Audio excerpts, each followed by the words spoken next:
All right, y'all, welcome back to the All Ranked Show. I'm your host, Mike, and today we're going to be getting into a topic that means a lot to me. And I've talked about this a few times on this podcast, and it's something that I just, for those that don't know, my whole young adult life, I've been involved in service to others or public service or serving others. So military, law enforcement, firefighting. And for me, leadership is a big thing. And that's what we're going to be talking about. We're going to be going over leadership and what makes a good leader. And then also what makes a bad leader, right? But before we get into this, I hope everybody's New Year's resolutions are going well. I know they can be kind of hard at first. So just my biggest advice for those that are wanting to better themselves, let's say physically, going to the gym, just stay consistent, keep your nose on the grindstone, just stay consistent. Don't give up, don't quit. If it was easy, everybody would do it. But that's the thing, and that's what sets people, is the difference between people, who are constantly in the gym versus who aren't, is they have that discipline, right? So I know it can be hard, but just stay after it.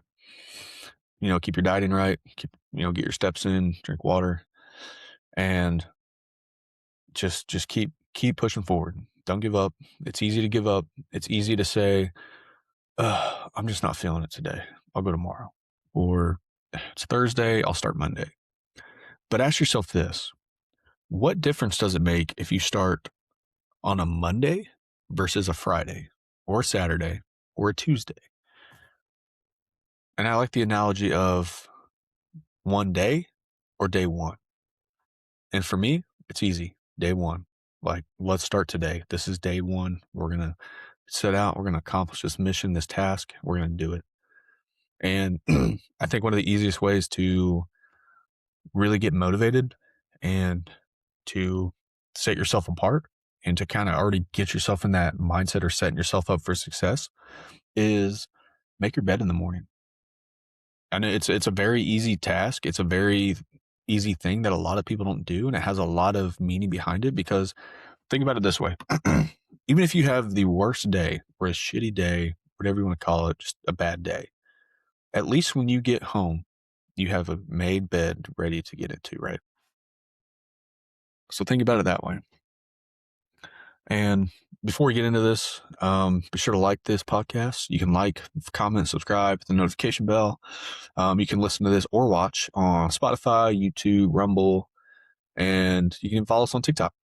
And I do have Instagram and a Facebook page, but I'm not really active on those so much. So you can still follow it if you want. I don't really get on there as much. And also I apologize in advance. I'm just getting over a sickness. So I may be coughing, may have a little raspy voice, just like that. But I'll do my best not to. I'll try to contain myself the best I can. So again, today's topic is going to be over leadership. And again, leadership is something for me that means a lot, something I hold dear to me. And I think it's something that we are struggling with amongst the military, law enforcement, day-to-day jobs, like working in a restaurant, working in retail, working just any capacity that involves some sort of management or leadership, right? I mean, there's a lot of issues that I feel like as a society that we are failing to do as leaders. And an unpopular opinion that some people probably won't agree with, but something that I agree with, and I know that a lot of people know me agree with, is not, excuse me, not everybody is meant to be a leader. Not everybody is cut from the same cloth as leadership. And I think leadership is something that either you have or you don't. But I would say that was more of my mindset back then. Maybe not so much now, and as I've gotten older and more experience in military, law enforcement, just day-to-day stuff, I think leadership is something that can be trained or taught. But to have initial qualities is something that either you're going to have or you don't. And if you don't, you have to be teachable or coachable, you know? So let's get into this. So, leadership. Let's start. What is leadership? What is what does it mean? I mean, there's so many definitions out there. There's so many different variations and interpretations of what leadership is. But I think in just a general term, general definition is leadership is the process of influencing and guiding individuals or a group toward achieving a shared goal involving setting direction, motivating people, fostering collaboration, and making decisions often without formal authority by enabling collective action and maximizing potential for success. I mean, that's just your basic leadership term, right? I mean, there's so many different variations of it, right?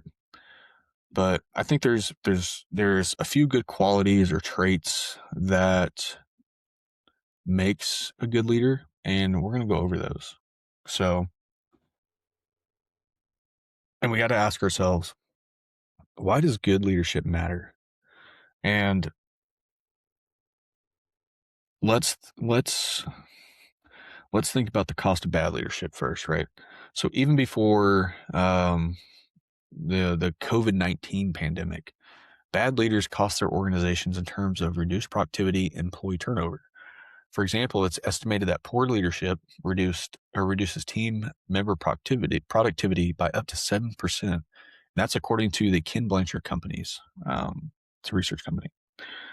But also, additionally, bad leaders also cost their organizations by increasing the potential for employees to become burned out. And Gallup research suggests that in June 2021, 74% of employees said they sometimes experience burnout on the job, and burned out employees are 23% more likely to visit the emergency room. So, and another good report by the Predictive Index also found that 63% of employers with bad employees were considering leaving their job with a bad manager within the next year. So the human cost of bad leadership are just as bad and include low employee morale and decreased job satisfaction. In other words, bad leaders are the difference between a job you love and a job you might leave and or hate. And when I say employees, that pertains to the military too, right? So it's not just like military, law enforcement, whatever. This is a general term. So what are some good leadership qualities of great leaders? You know, think of those good leaders that you've experienced in the military, and what made them stand out. So first and foremost, I think one of the most important qualities of a good leader is self-awareness. The leader needs to be constantly aware of how they are acting, what they are saying, and what message their nonverbal communication is sending. You know, think about when somebody's, you're in a training environment and you see that, say you're a Joe. And for those that don't know what a Joe is it's a term for a lower enlisted, from like E1, which is a private, to an E4, which is a specialist. And then an NCO, when I say NCO, it's a non-commissioned officer. It's an acronym for non-commissioned officer. And that's from E5, which is a sergeant, all the way up to, command sergeant major or sergeant major, whatever. It's a leadership position is what it is. So think about that NCO when you're a Joe and you're at a training environment. And that NCO is not engaged in the training. They're on their phone. They just seem like they don't care. They're just not, they're like they're physically present, but they're not really present. And what message is that sending? So, although they may not always realize it, team members constantly observe leaders and model their actions and reactions by how they see the leaders react. So it's especially important in times of change or extreme stress. And, soldiers will look to the leader for formal and informal guidance on how to react to this change of stress and consciously or unconsciously react in the same way. So if there's an environment that breeds not paying attention, not caring, or just going through the motions, like that may influence that soldier to be the same way. Second quality, I would say, is garners credibility. And really what credibility is saying is the ability to be trusted. It's one of the most important characteristics of a good leader. Leaders gain credibility and team members trust by doing what they say they will do, holding themselves accountable for their words and actions, and putting the needs of the team before their own. And that's a big one. Accountability. Oftentimes have I seen in the military where it just seems like there's no accountability amongst leadership. Or there is, but there really isn't. It's accountability where accountability seems to matter, but not in all aspects. So our third one, I would say, is focus on relationship building. Having a bias for action. Humility, that's a big one, especially for me. Like, I believe every leader should be humble, should present themselves in a humble way and not so arrogant or standoffish or unapproachable. Like, you should be humility. You should have some humility. And unfortunately, that's not the case with a lot of them. And one of the biggest ones that I would argue may be the biggest one is the empowerment of your team. So empowering others, it's just such a big one. For example, you may have had an experience of speaking with, say, a leader about a training you were involved with that you were unsatisfied with. And they can give you positive feedback or bad feedback without first checking on the trainer who put on the training module that was like, hey, my Joe said that they didn't really seem like you were engaged. They didn't really retain much of the information because it was all over the place. It wasn't very structured. And that could foster a really good environment. And another one is staying authentic. Authenticity is acting in a way that represents who we truly are rather than trying to act like someone else. So leaders who act authentically show their true selves to their team members, and over time, team members come to rely on the leader acting in certain ways. So a good example of this, I would say, is patience. Every time that a leader demonstrates patience to their team, they are acting authentically. The more team members see the leader being patient, the more they will come to expect that no matter what they bring to the leader will respond with patience. And it's also a good way to build trust. If you can be your true self with your team and just yourself in general, like, it's going to build that trust with the people below you. And I would say another good one is present yourself as constant and consistent. Showing up, being consistent all the time, not just on some days versus others, which I will say we all have bad days. We all have those days where you're just like, man, I can't give 100%. But at least showing up, trying to be 100% is what matters. And another good one is becoming a role model for followers, becoming a role model for those lower enlisted. And as a leader, I don't think a lot of leaders understand, but they're constantly being, observed by their Joes, by the people under them. And I don't think a lot of people understand that in leadership positions. And the last one I would say is being fully present. This one, kind of like what we talked about, it can be tough since some days are harder than others. Some days are easier than others. And also I will say, sometimes as a leader, you're being pulled in so many different directions. But when you're showing up for them, being fully present, and being focused on what the team members are saying, it ends up working for itself. So that's just what good leadership is. And I don't think that we're seeing a lot of good leadership anymore.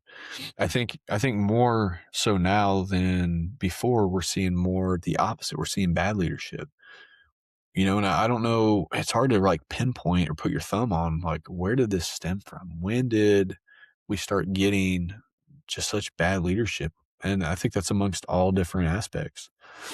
And some may argue that I believe this came from the DEI movement, putting people in those positions that really shouldn't be in those positions, not based on the content of their character or the merit of their character, but by other things. Or, when you sacrifice quality for quantity, like, oh, man, we really need somebody in this position. Let's just let's shoot this person in.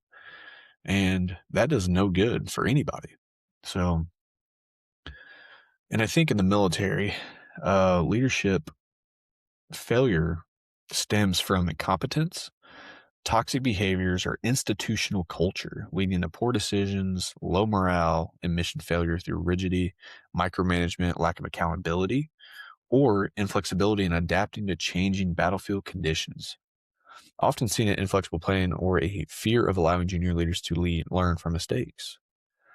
Um, that's such a big one. I mean, I would say with incompetence and inflexibility, the inability to adapt to new situations, relying on outdated tactics, rigid planning, and poor understanding of like just modern warfare or modern tactics. And I think the two biggest ones I'm going to hit on is toxic leadership and institutional culture. So with toxic leadership, self-centered behaviors, micromanagement, lack of empathy, corruption, or creating a negative environment that burns out subordinates or burns out those Joes. That's such a big one. And I think a lot of military members or Joes or anybody that's been served in the military would agree, would agree with that. And excuse me. Like I said, I'm just getting over sickness, but and the second biggest one, institutional culture. It's the systems that discourage challenging superiors, a fear of failure, or a focus on short-term metrics over long-term health. A lot of people don't like to be challenged. A lot of people don't like for somebody to buck up on them.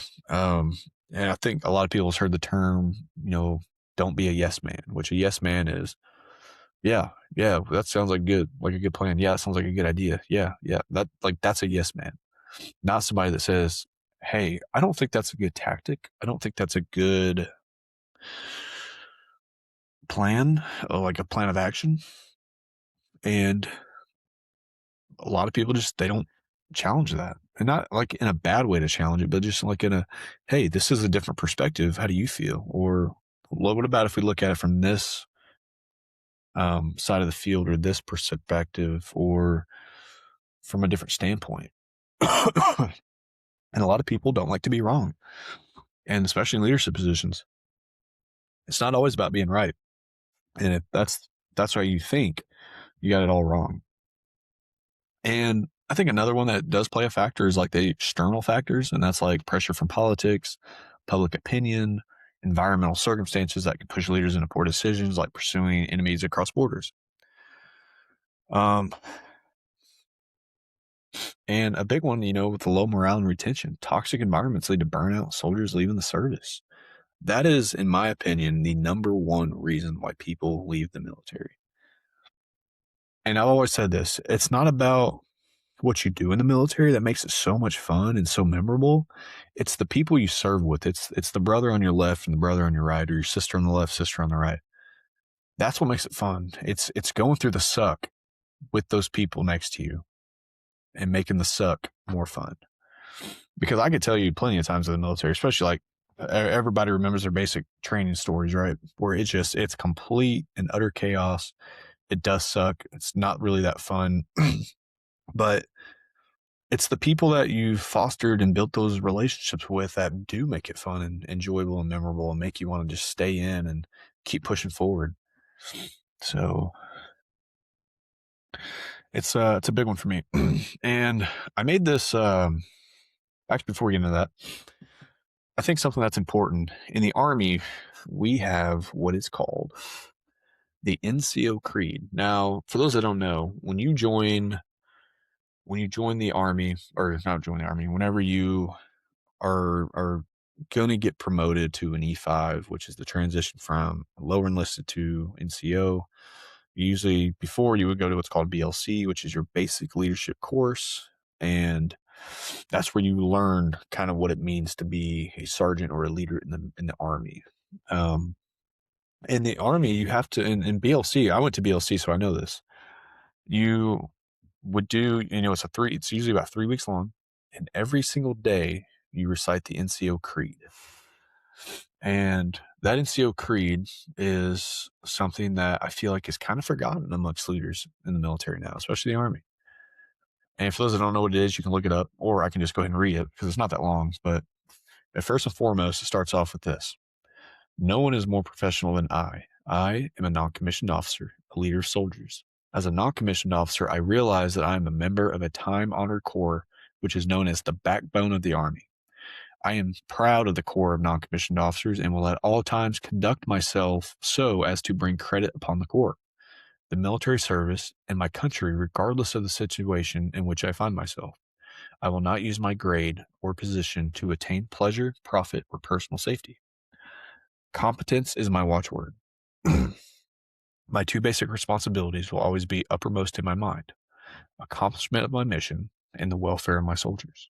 I will strive to remain technically and tactically proficient. I am aware of my role as a non-commissioned officer. I will fulfill my responsibilities inherent in that role. All soldiers are entitled to outstanding leadership. I will provide that leadership.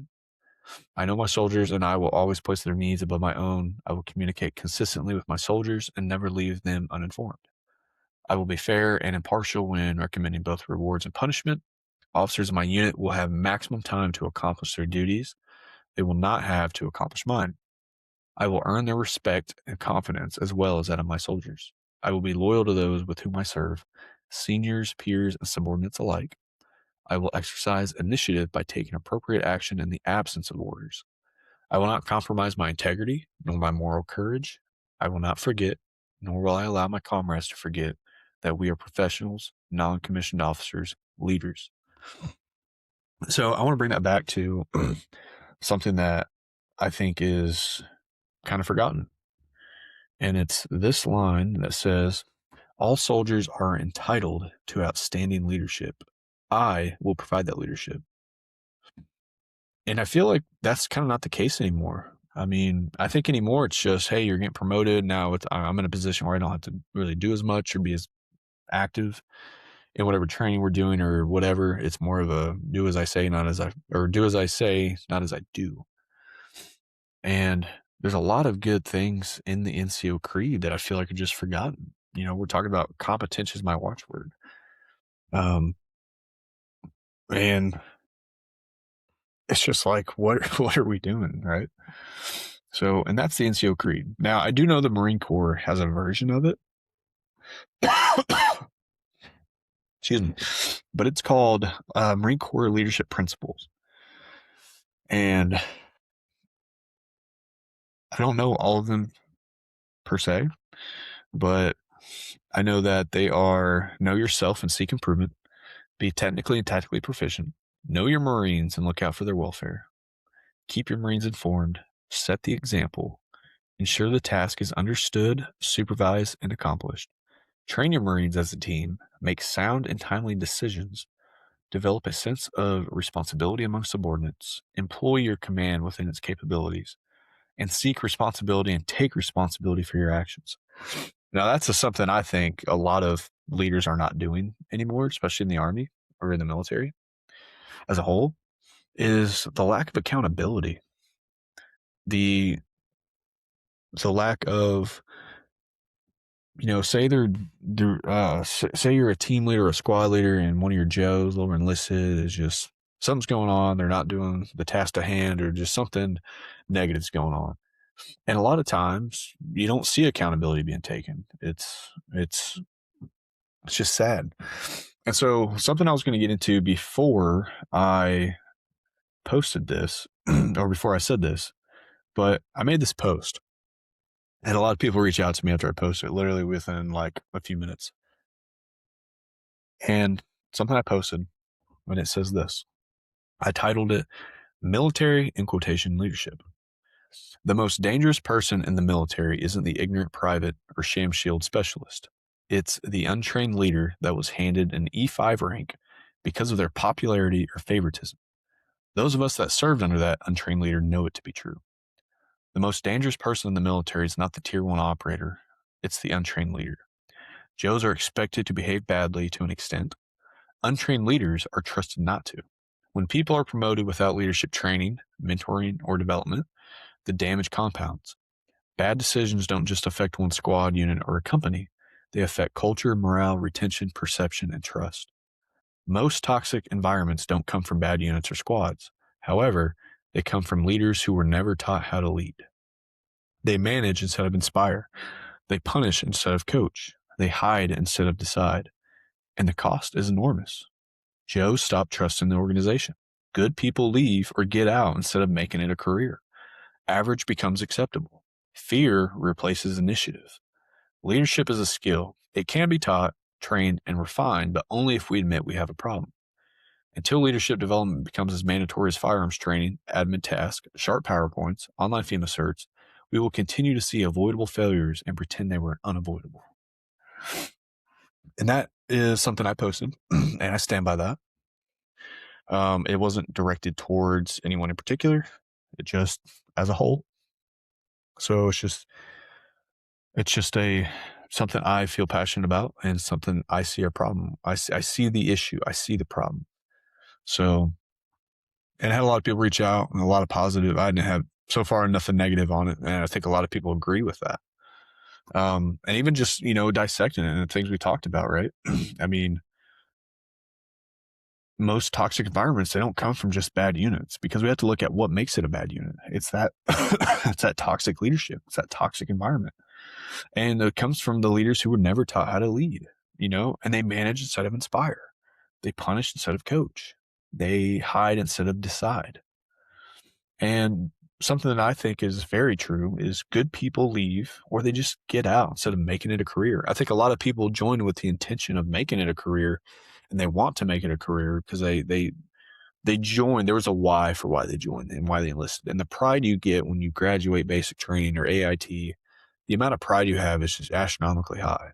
But over time, it slowly goes away. And I think that all comes down to leadership.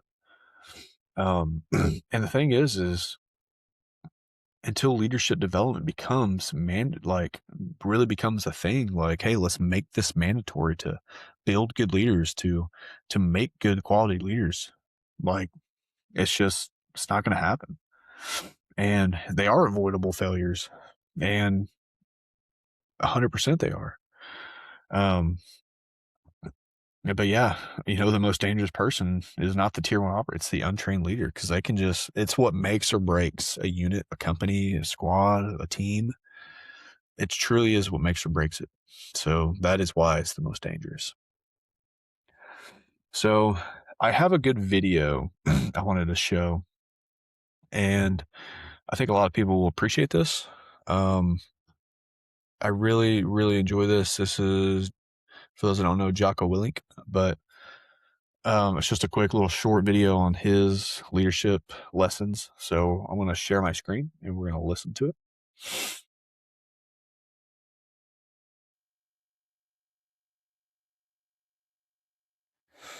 You know how many times in my entire military career I said, hey, I'm the boss, you better do what I tell you to do? You want to know how many times I said that? Zero times. No one thinks like that. So in a leadership position, what you have to do is say, hey, I'm going to find out what's going on. I'm going to talk to people, and we're going to put together a plan to figure out how we're going to get this solved. You know how many times in my entire... That is so true. It's so true. And Jocko is a good example of what a good leader is and what it means to be a good leader. And I got another one I wanted to show. Standards and discipline can't just be some whimsical thing we throw around. It's like the term engaged leadership. Ooh, that one we throw around a lot, right? It means a lot, different things to different people. Standards and discipline can't mean a lot of different things to different people. I'll give you a quick peek here since we're also on video here, but this is 2.0 of the Army Blue Book. Not for release yet, but it's coming. And this little thing, it's not magical, right? This thing's not going to cure cancer. This isn't going to make everybody, part of, the 300, because everybody wants to be a Spartan. You just don't want to do the work that's required to be a Spartan, right? Because it requires sacrifice and a lot of hard work. But I will tell you, if in my tenure, we can get focused back to what it means to have standards and discipline. That is so true. This is one of my favorite ones. And I almost want to play it again. I'm going to play it again because I think this is a sergeant major, Army sergeant major. And this is so true. And I love this. I want to play it one more time. It can't just be some whimsical thing we throw around. It's like the term engaged leadership. Ooh, that one we throw around a lot, right? It means a lot, different things to different people. Standards and discipline can't mean a lot of different things to different people. I'll give you a quick peek here since we're also on video here, but like this is 2.0 of the Army Blue Book. Not for release yet, but it's coming. And this little thing, it's not magical, right? This thing's not going to cure cancer. This isn't going to make everybody, part of, the 300, because everybody wants to be a Spartan. You just don't want to do the work that's required to be a Spartan, right? Because it requires sacrifice and a lot of hard work.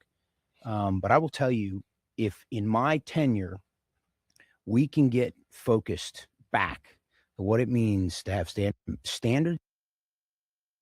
Yeah, that's that's good right there. That's really good stuff. I mean, you heard it.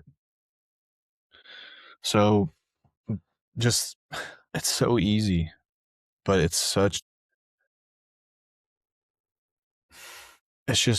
a hard thing to just make people, just something that shouldn't be so hard is such a hard thing anymore.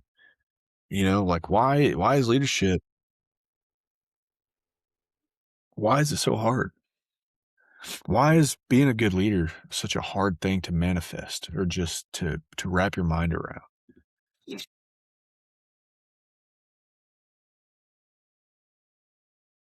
And I pause because I really think about it. Why? But it's just sad because that's just what we've came to. But yeah, I think if we could get back on track with standards and disciplines, and I think the standard for being a military leader should be high and should not be just a check the block. Okay, you meet this requirement. You have this, sir. You have this. No, there should be a higher standard than that. What qualities do you bring to the table? What attributes, what skill sets do you have to lead men and women to work as a team, to work as one gear to accomplish a mission or to want to go accomplish a mission? How do you empower those people? How do you feel about accountability? What do you do when it's not your fault and it's like, are you going to take accountability for your people, or are you going to, not my problem, not my problem? Are we actually going to take accountability because, hey, those are my people, I failed them, that's on me? And now that can't be said for 100%, because there are some things that truly are just out of your control. But in terms of being a good soldier, being in the right place, the right time, the right uniform, and having good morale, that is on you as a leader. 100% of the time, it's on you as the leader. So to think it's not is completely just crazy to me. So, hopefully everybody's got some good takeaways from this. There was one more video I wanted to show, and I'm going to go ahead and show that. So I'm going to get my screen back up here, and then we'll end this on a good note. So give me 1 second. Okay. One piece that we're missing in that equation, and that's this piece you got to multiply those two sums by. But there's one piece that we're missing in that equation, and that's this piece you got to multiply those two sums by. And that's, do I actually care about developing soldiers and developing leaders?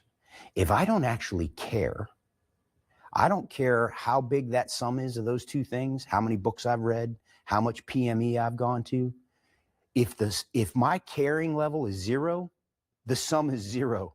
I'm not very good at math, but I'm here to tell you, no matter what you multiply times zero is going to be zero on the other end. If I actually understand what we teach in our professional military education, that caring matters, and I need to demonstrate that, so it's at least a 1, at least the sum of those two things equals something. And I've worked for that leader too, that's like super introverted and struggles to connect with people, but you can see they're really trying because they know it matters. But imagine if you actually care, but there's That's so true. I mean, seriously, imagine if you do care, right? You know, that's a great video, and I love watching that. I watch all these videos on military leadership and true military leaders, and we need more of that guy right there. We need more of him in all different aspects of the military. But unfortunately, I think sometimes leadership like that is suppressed, or it looks threatening or intimidating, because I think a lot of times you get these bad leaders that are in these higher positions that don't want this kind of guy, because he's going to be the change that is needed and, in my opinion, wanted. So hopefully you guys liked this. Again, leadership is something that I hold dear to me, and it's something that I wish there was a more of a awareness for, and something that we really, really hit on to make great. Not good, but great. And hopefully it happens at some point. But again, hopefully you guys like this. Be sure to like, comment, subscribe, all that stuff most people say. It's been a while since I've been on here. Just being sick, work, and other things going on. It's just been a little rough lately trying to get on here. But hopefully you guys enjoy, and I will catch you all on the next one.